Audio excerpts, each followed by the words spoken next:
morning si Ma'am Nia. Ma'am Nia, ikaw lang mag-isa diya? Pero? Ako pa sir, gisugo pa lang sir dyan. Okay. So, okay, good morning sa ating lahat. At si Sir naman, hindi pa nga nagtapos ng training niya. Mayroon ng barko kagad. So, at anyway, magpasalamat pa rin tayo na sampa na siya, no? Sa passenger. Balang araw di magano kayo ng passenger. Ano ba yun? RCCL, Royal Caribbean Cruise Line. So yan ang pinapangarap ko na magkasampa. Pero hanggang ano lang tugo. Tugo. Ayaw man ni Aibana na magsampa ako ng passenger. Anyway, good morning. This morning, babatiin pa natin lahat nating viewer at saka subscriber, no? Good morning sa inyong lahat, Luzon, Visayas, Mindanao. So this morning, mayroon tayong isa na originally from Luzon. Hindi nakapagpangasawa siya dito ng taga Butuan City, sir, no? Yes, sir. So welcome, sir. Kindly introduce yourself. Ikaw na magpaliwanag sa ano mo, no? Tagalog tayo kasi ano man tayo YouTube dito. Magandang umaga po sa ating lahat, no? So, Amen. ako nga pala si Ryan Farzan na taga Pangasinan.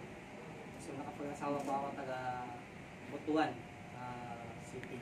So, nandito po ako ngayon upang mag-aral, training, Pag-isiman. magiging seaman to be. Kung ano man ang plano sa ating Panginoon. So, ang plano natin, mas higit ang plano ng Panginoon. Ano pa yung bibigyan niya sa atin. So, nandito po ako ngayon para madagdagan ang kalaman ko sa knowledge para yun, sa future to be sa aking mga anak. Yun yung pangarap. Okay, thank you. May asawa, may ano, sir, ilan ba yung anak mo? Bali, Tatlo. Dati kayong OFW or yes, dati po akong una is 24 years old po ako. Galing po ako Qatar. And then nag-resign po ako. Napunta po din ako sa nag-apply po ako sa Saudi.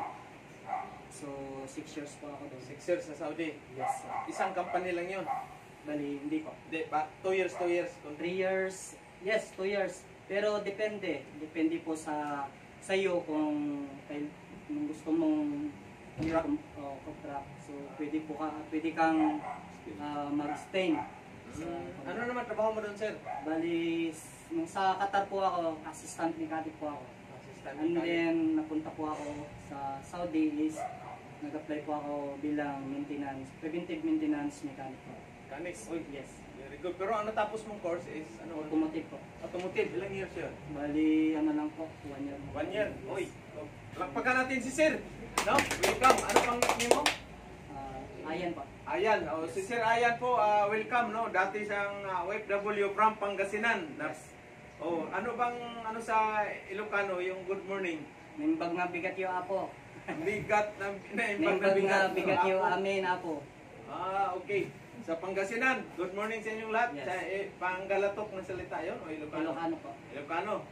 Yung gandang lalaki, ano naman yun? Na guwapo. Guwapo kaya po. Wapog Yapon. Nagpintas ng Balasang. Napintas nga balasang. Balasang. Yes. Okay, good morning. Thank you. Welcome Yes, aboard salamat, the Good sir. Choice, no? So hopefully mabigyan natin si Sir ng magandang kinabukasan kasi sabi niya sa family.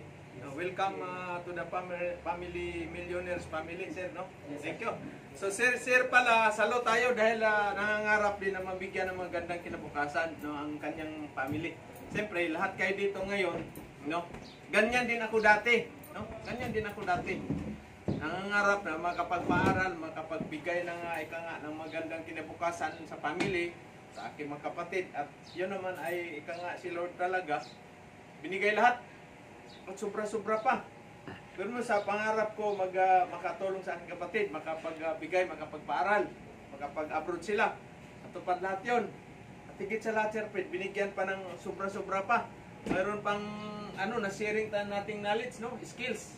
So thank you sa ating viewer. Ito naman si Sir at 3 months siya magte-training, no? Multi-skills. Ngayon ang labanan, multi-skills ang labanan ngayon. Maraming ika nga, gustong mag-training dito sa atin, pero malayo, at saka number one, yung financial talaga. Walang sapat na pera para makapag-aral dito sa atin. Kasi number one, yung allowance mo, pagkain mo, yung training natin, pay. No? Pero bundle naman tayo dito, sulit naman. No? So yung iba, nasa Masinchap sila ngayon. Nasa Masinchap. Ilan ba sila doon? Marami-rami, no? 5. Okay?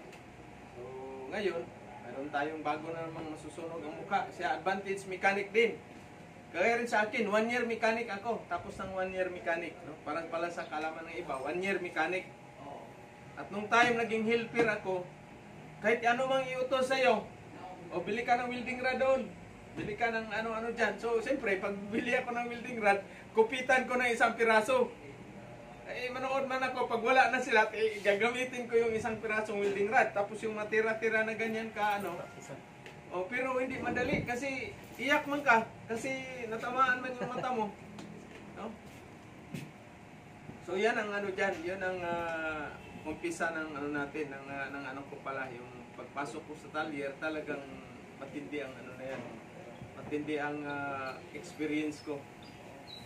Alam mo naman dati talagang mas ngayon medyo kumbaga advantage ngayon kasi marami ng training center na mga skill pa. No? Mayroon may satisda ng mga scholarship. Advantage na, hindi kagaya dati. Wala man dating welding sa automotive mayroon. Yung NMYC mayroon. Makapasok ka dati ng welding sa mga trade school. Mayroon. Ay ano man yun, dual man yun, nila rin, multi man din yun. Mag-aral ka ng high school. Kumbaga first year, up to 4th year high school. Marami kang matutunan, no? Marami kang matutunan kasi nandoon na welding, automotive, carpentry, electrical, plumbing. 'Yun ang dati. Nawala man 'yun. Nawala na 'yun yung trade school na ngayon. Wala, dahan-dahan ang nawala. Maganda 'yun kung ang talaga, pinaka the best na turo. Simula kasi sa elementary dapat, sa elementary pala. Yung mga bata turuan na kaagad yung agriculture, farming. Turuan kasi ngayon mga bata, wala. Hindi marunong swerte na sa 10 bata kung mayroong mahilig magtanim ng dyan, mga gulay at saka man yang kamuti o Wala, puro gadget ngayon. Ngayon, paglaki nila, wala rin. Walang natutunan. Wala. Matalino, pero tamad. Kakain nga lang dyan Pagtapos kain, iwanan na yung plato dyan. Takbo na sa kwarto, iwanan na yung mga dyan. Pugasan na plato. O shout out sa ating mga young generation. Super tamad talaga. Matalino. Matalino, madaling matuto, pero ang problema tamad. Ngayon, wala mga asinso pag tamad. Kahit gaano pa kayo katalino, pag tamad ka, hindi ka asinso. Bakit? Lalapit ba yung trabaho sa'yo? Matalino ka, lalapit ba sa'yo yan? Hindi, ikaw mismo talaga mag-apply. Ngayon, ang labanan ngayon na skills naman, kailangan meron kang skill na tutunan. Graduate ka nga ng 4 years course, wala ka namang abilidad, wala kang mga skills. Paano ka mag-apply? Kita mo, ang dami-daming, ang tinatawag dyan, yung mismatch ba? Kumuha ka ng 4 years course, hindi mo alam kung saan ka patutungo. Kaya ang bagsak mo, doon sa, mall, taga sales lady or taga empake ka doon ng mga bagger call center. Yung pag call center, mo dyan, wala. Dicer. Kaya maraming tinatawag na mismatch. Ganon din sa TISDA, yung mga nila, pinapatraining. Pag graduate, wala mang mapasukan ng trabaho. Dito lang sa yung kabila ko na welding school. Pag graduate, wala man, naging security guard, ex-ma'am in situ. Pero pagka naging security guard, shotgun ang sayang ba yung kwarta na ginastos gobyerno. Daming pera na sayang sa gastos gobyerno. Sa totoo lang. Bakit? Bigyan dito lang itong natin, yung graduate ng automotive. Ilan yun sila? Ilan lang ang nagtapos? May allowance pa, may toolkit pa, libre pa. Bakit dahil tamad. Tamad talaga. Tamad. Allowance ang inhabol. Pagkatapos Hindi man nila bigyan ng value kasi ano man, libre man yun. Free man. Tapos na nakuha ang allowance, wala na. May mga ilan na talagang nagpursige. Yun, nakapagpasok ng mga construction o ano dyan. Ibiruin mo yung nagtapos doon, ilan na yun, mga kasama ang senior high siguro doon, mga 700 builder. Ilan lang nag-abroad, 3 lang yung tinulungan ko. 3 lang. Yung the rest, wala na akong balita kung saan na sila ngayon. Wala. Kaya sayang yung ano dyan, sayang. Kasi gaano man natin kaano yan, kung akong pa ano yan, alisin niyo yung mga allowance na yan. Itayo yan ng mga malalaking company. Kasi billion yan eh, yung mga ginastos yan sa training ng allowance sa mga TISDA, sa ano na yan, scholarship. Billion. Pero hindi binigyan ng halaga dahil free man. Hindi man sila nagpagkahirap. Pero kayo ngayon, ito ngayon, may gumastos kayo, nag-sacrifice kayo, talagang magpursige kayo, magkasampa ng barko. Dahil ang hirap man. O kita mo si Sir John Ray. No? Sima na siya, pero bakit nag-sacrifice pa rin? Dahil sa kanyang promosyon. No? Kasi hindi naman habang buhay na mag-ano tayo, mag-sisiman. May time talaga magtigil. So, yung pagtigil niyo kailangan i-prepare niyo sarili niyo doon. O, huwag kayong gagaya sa amin dalawa ni Sir Fred o ni ano, na wala kaming sakahan na nabili. Nandoon na 1.5 square meter sa yung Oraya, yung ano doon, yung St. Peter. Kayo, talaga unahin niyo yung lupa, bili. Yung lupa ba na hindi naman sa bundok, yung may prospect na malapit, accessible, pwede mong mataniman yan. Kasi dito sa atin sa Pilipinas, kulang lang sa knowledge on how to production sa farmer. Kulang ng training. Yun ang tama. Bakit? At saka support ng government. Bakit yung ibang bansa dito nag-aaral yun ng rice farming, yung aquaculture, ay bakit yung Taiwan, Vietnam, no? Indonesia, Malaysia, dito nag-aaral yun sila noon. Ay bakit sila ang number 1 exporter ngayon ng rice? At saka yung mga tilapia, yung nasa ano kami Sir Fred, yung nasa ano ko, lalaki ng tilapia sa tingin ko made in galing Taiwan, galing Thailand. Bakit walang Pilipinas? Wala, dahil number 1, mura lang ang bili ba sa ano, pero mahal ang mga medisina ba. Tapos walang support ang government natin sa mga farmer. Wala. Ngayon, sa mga farmer, tanungin mo yung mga anak, anong gustong ano yan, ayaw na magsangka. Ayaw na. Lalo na ngayon yan, mayroon pang dagdag na 4 piece at saka yung ano, nako, wala na. Yung tupad. Tupad. Shout out pala sa ating ng mapurpis at saka tupad. Lalo lang ibaon yung Pilipinas sa kahirapan dahil ang mga mga farmer nagiging tamad. Dahil nagtutungit man lang doon, nagtagay-tagay. Nagtutungit lang, tapos yung ATM card nila sa purpose at saka ano niya, sangla. Ay, pagdating ng katapusan, mayroon na naman. Ay, imbis na yung mga anak nilang sa pira na yan, nandoon sa walang kwenta na puntahan yung pira ng gobyerno. So lalong lumalaki yung utang natin sa Pilipinas dahil sa tulong tupad o ano pa yung mga ano dyan sa pakana niyo sa DSWD. Sa totoo lang yan naman. Bigyan mo ng 10,000 at saka ilang kilong bigas. Habang buhay ba yan na tulong mo? Hindi. Isang linggo lang yan, wala na. Sugal. Yung iba nga, inutang na kaagad yung inutang na kaagad yung tulong ng na yan, 4 piece at saka yung ano pa yan. So ang pinaka-the best talaga dyan, magtayo ng owned by government ng mga planta, refinery, malalaking factory. Wala man tayong sariling yung basehan natin, yung shipyard lang, kung may sarili tayong shipyard na sa government. Ilang welder, daming welder. Diba? Yung dito sa Caraga region, ang produkto ba dito sa Caraga region? Gold, nickel, aluminum, ano pa dyan, marami. Iron ore. Kung magtayo ng planta na owned by government, di marami magbigay na trabaho. Diba? Pag walang planta, saan magtatrabaho yung mga tao? Dapat may planta tayo, mandyan yung TISDA nag-develop sa skills, o di mayroong mapuntahan. Training ng training, wala namang napuntahan yung output production ng training na graduate ng TISDA. 25 bata, swerte na kung may 5 na nakapagtrabaho sa kanilang pinag-aralan. Dahil ang isip nila, libre man to, mayroong toolkit ako, ibibinta ko pa itong toolkit na to. Pira pa ito, maliban sa allowance. O bakit sinabi ko na ano yan? Kasi totoo naman. Totoo naman. Ilan lang yung napunta sa akuan. Ilan yung napunta sa trabaho nila related sa pinag-aralan sa akuan. Sa ISDA, sa TISDA. Skills.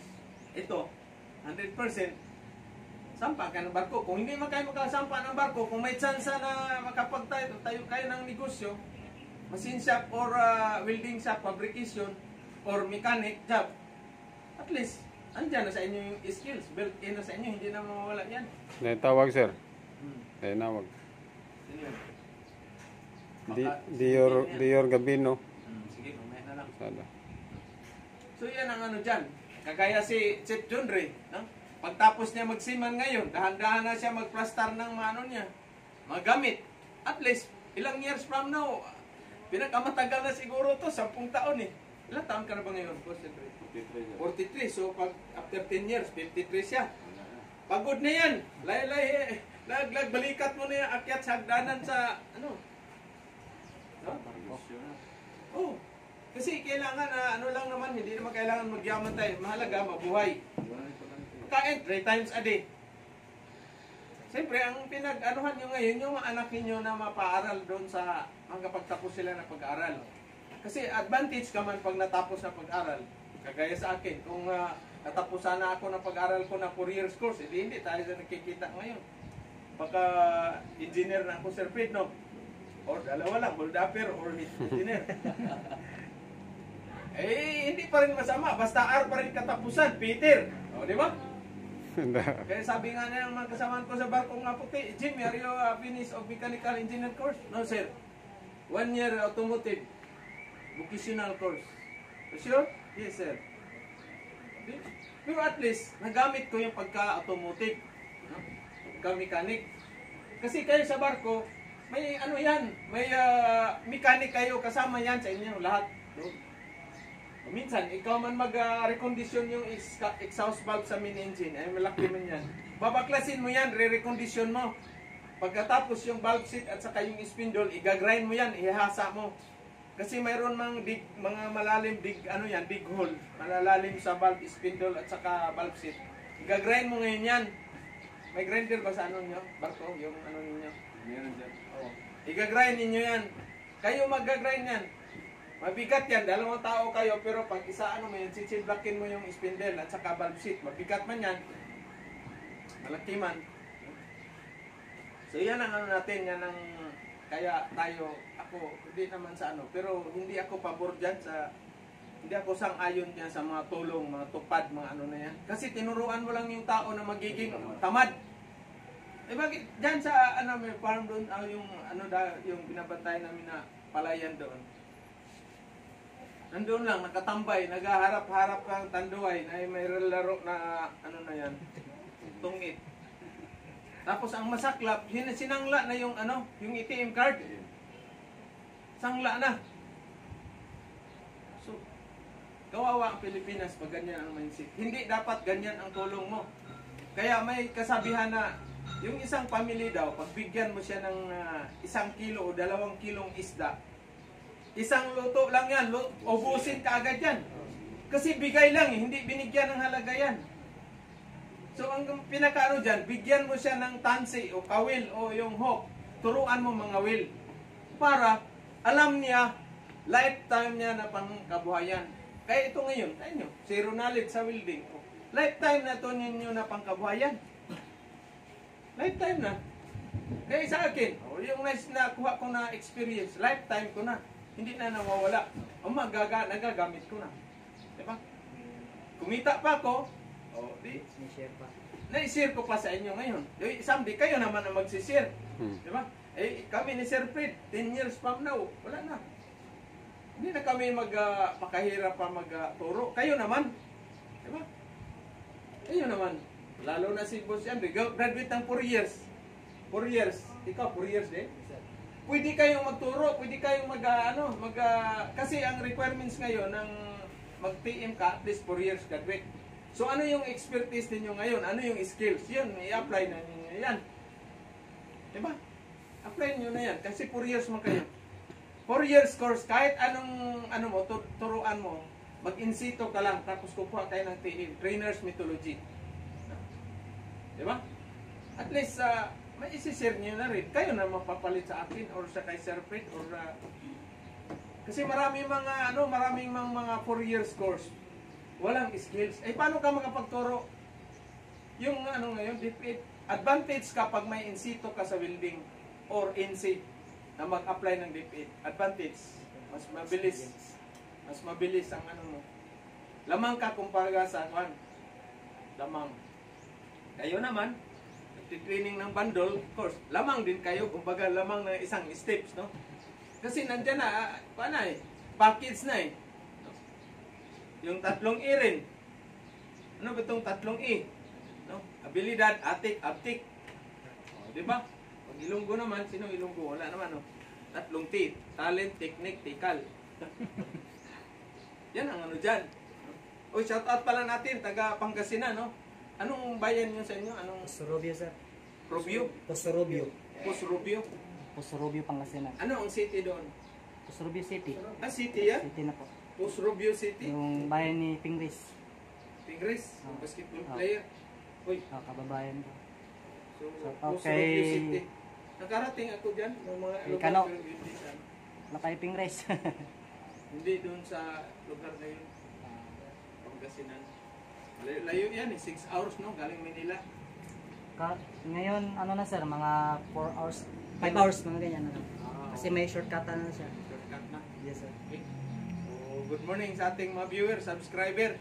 So, isi-share ko lang yung kung ano yung mapupuntahan ninyo someday. Oh! Nandiyan na! Tagalog! Puntahan mo yung doon, si Romeo. Oh, yung supervisor mo doon. Yan, Tagalog din yan, no? Saan ka ba? Alikan mo na, Rod. Ikaw na. Dito ka muna. Saan ka nga sa Manila? Alabang. Dati rin itong mechanic natin. Ngayon, balik naman siya. Nakapagpangasawa din ng taga doon sa Artilan. Balik na naman siya. Dati rin abroad. Ito, ilang taon ka ba doon, Rod? 5 years. Mechanic. O ngayon, balik na naman siya. Siya na naman ang chief mechanic kasi nag-abroad naman. Shout out, Henry.